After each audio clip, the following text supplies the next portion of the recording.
Alors là, c'est la Bible originelle. Je veux dire, c'est une Bible anglaise, bizarrement. C'est les protestants qui sont revenus à la Bible originelle. C'est comme j'en parlais une fois. Bon, bah là, j'ai presque envie de dire, bah c'est les protestants qui font bien les choses là pour le coup. Ils ont traduit en anglais la Bible originelle, la Bible en langue araméenne. Là, c'est uniquement le Nouveau Testament. Et regardez. Hop. Alors, commencer par là plutôt. Alors, regardez ici là. L'événement de Philippe et l'énuque, ou je pense que oui, c'est l'énuque, ici, est aussi notable. Et il augmenta est parti a rencontré un certain croyant qui était venu de Cush. Donc là, c'est les actes des apôtres 8-27. Donc le mot araméen MHYMNA, ils ont même repris vous voyez, cette forme-là, cette façon d'écrire. Bah oui, c'est que les consonnes qui sont représentées, quoi. Les consonnes, il y a un A, mais vous voyez, c'est comme l'arabe, quoi, en fait. Vous voyez, c'est la logique de l'arabe. Le mot araméen MHYMNA peut signifier soit croyant, soit eunuque. Euh, la version grecque le traduit mal, comme eunuque, comme le traduit mal, comme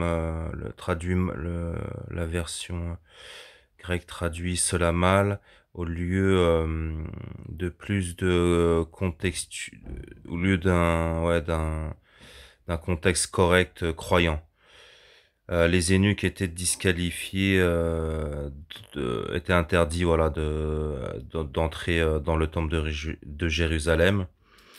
Mais bien évidemment, c'était un right truth man, c'était un homme droit, voilà, c'était un homme droit qui était was reading the prophet, qui lisait le prophète Ésaïe, qui suivait le prophète Ésaïe et voulait en apprendre plus. Philippe, Philippos, voilà, ça c'est en grec, c'est dit en grec, je pense. Philippe, taught, c'est enseigner, je crois, lui enseignait à propos de Mashiach, alors j'en suis là, Yeshua, and about immersion, et à propos de l'immersion dans le royaume d'Elohim, in Yeshua, dans Yeshua, royaume d'Elohim, d'Yeshua, je pense.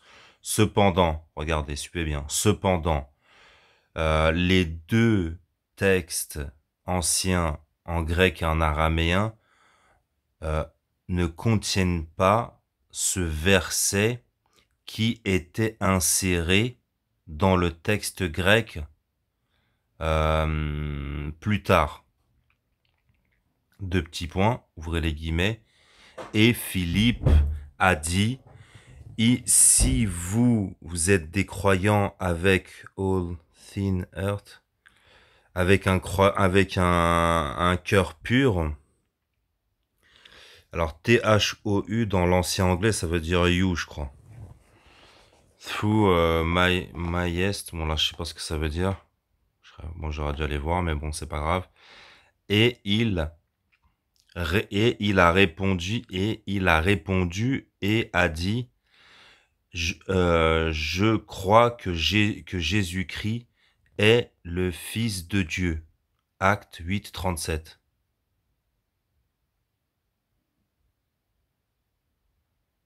Vous avez compris la chose. On poursuit. Cela a été, c'est un verbe ajouté. Bolster, mince, qu'est-ce que ça veut dire ça?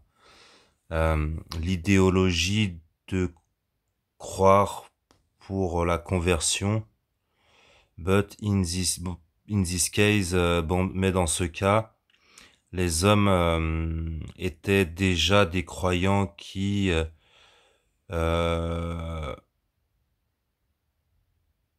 qui devaient encore mettre leur confiance en Yahvé, Mashiach, for atonement.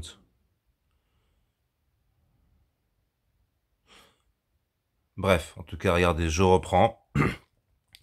However, both ancient Greek and Aramaic texts don't contain this verse that was inserted in later Greek texts. And Philip said, if you believest with all thine heart, you mayest. And he answered and said, I believe that Jesus Christ is the Son of God. Voyez, ça a été inséré, c'est pas dans le texte originel grec et araméen. Bon, déjà, bon, là, c'est clair, c'est dit, quoi. Bah, la Bible, c'est en grec et en araméen. Regardez.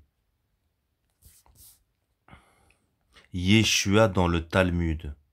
Jérusalem Shabbat. Je sais pas c'est quoi, c'est Dan 3.25. Comme d'un fils de Dieu. Ruben a dit, in that hour, à cette heure, un ange est descendu et struck mince, je sais plus ce que ça veut dire. Instruct et that wicked one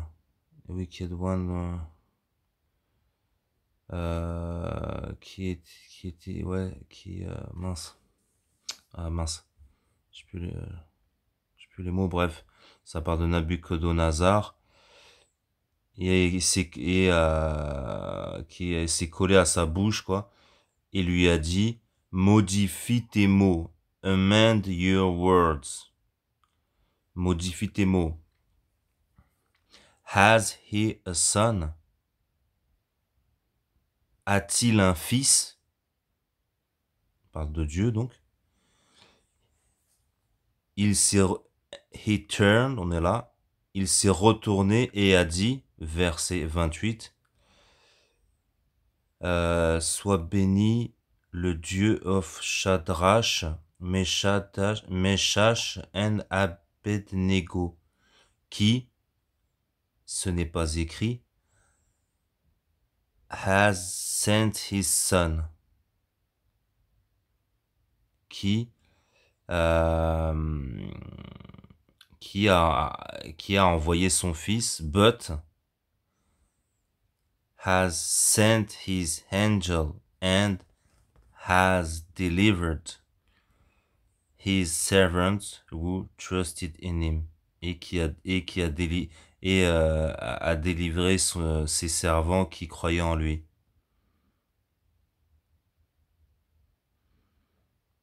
C'est assez étrange là. Bon, faudrait que je lise, c'est l'introduction à cette Bible-là, faudrait que je lise tout pour... J'ai pas tout lu là, j'ai lu quelques passages. Mais vous voyez ce que je veux dire, vous voyez ce qu'ils veulent nous dire là, quoi. C'est incroyable. Donc je reprends.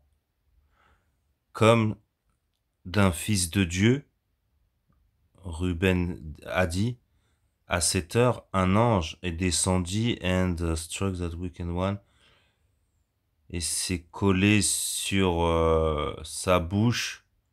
Bref, mauvais, je traduis mal là, mais bref, c'est pas grave. Donc, près de Nabucodonosor, en tout cas, et lui a dit, modifie tes mots. Et regardez là, c'est en gras. A-t-il un fils? Oui, comme c'est écrit dans le Coran. Dieu s'est-il octroyé un fils? He turned and said. Donc là, on ne sait pas si c'est Nabucodonosor ou l'ange qui s'est tourné et a dit, verset 28, Blessed be, béni soit le Dieu de Sajdrach, de Meshach et de Abednego, qui, ce n'est pas écrit, a envoyé son fils, mais a envoyé son ange et a délivré ses servants qui croyaient en lui. Voilà, regardez juste en bas là. Daniel 3, 25 lit Bar, donc fils, et Allah, vous voyez, ouais, c'est de l'araméen quoi.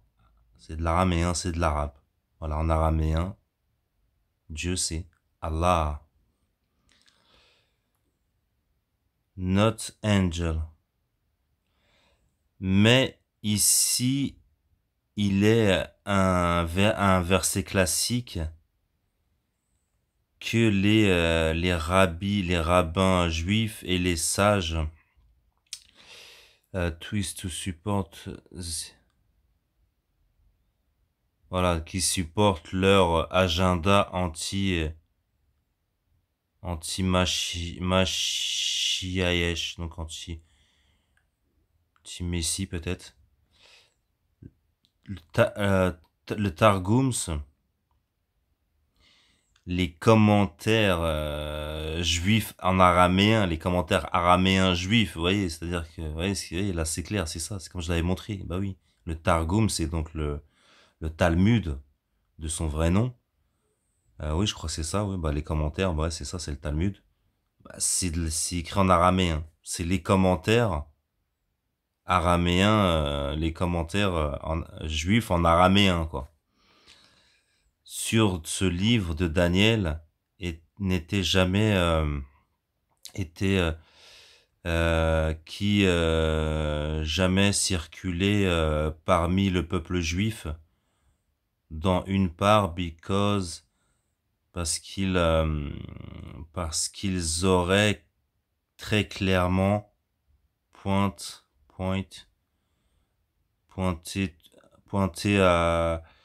sur Yeshua comme le Mashiach, ouais, comme le Messie, by foretelling the precise time, précis par, voilà, oh là, c'est incroyable ce qui est écrit. Par la précision du temps de son arrivée à Jérusalem. Elle est incroyable cette Bible. Elle est incroyable. Donc voilà, donc ça là, c'est la première fois, je pense, puisque c'est écrit acte 8, 37. C'est la première fois que qu'il est question de ce terme-là, fils de Dieu, son of God. C'est dans Actes. Après, on le voit dans Luc et dans l'Apocalypse, dans Jean. Non, pas dans l'Apocalypse, dans l'Évangile de Jean. Donc on le voit dans l'Évangile de Jean et dans l'Évangile de Luc. Et ici dans les Actes des Apôtres. Donc c'est pas un terme qui revient même le plus souvent. Le plus souvent, on entend fils de l'homme. Vous voyez, c'est pas comme ça qu'il est le plus qualifié, Jésus. Mais voilà, il apparaît quelquefois tout de même. Bah regardez, donc je reprends, qu'est-ce qui est écrit.